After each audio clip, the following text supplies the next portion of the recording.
हा आहे माझा फर्स्ट मिनी ब्लॉग. कामावर जात असताना ऊन खूप लागत होतं, त्यामुळे गल्ली बोळातून सावलीने निघालो होतो कामावर. वाटेत बजरंगबलीचं दर्शन घेऊन मी निघालो स्टेशनच्या रस्त्याला. मानपूर स्टेशनला जाताना हा जो डोंगर दिसतो, हे अनुबाबा केंद्र आहे. इथं भारतासाठी लागणारे शस्त्र वगैरे बनवले जातात.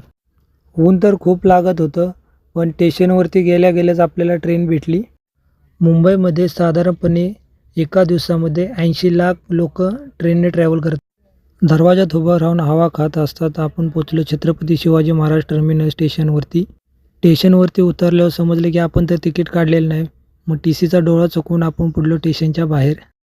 इंग्रजाच्या काळात बांधलेले हे स्टेशन बाहेरून खूप सुंदर व अप्रतिम आहे. स्टेशनवरची कलाकृती बघून मी निघालो माझ्या ऑफिसच्या वाटेला.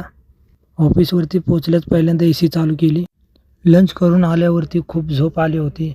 मग काय दिलं ऑफिसवरती मस्तपैकी AC मध्ये ताणून.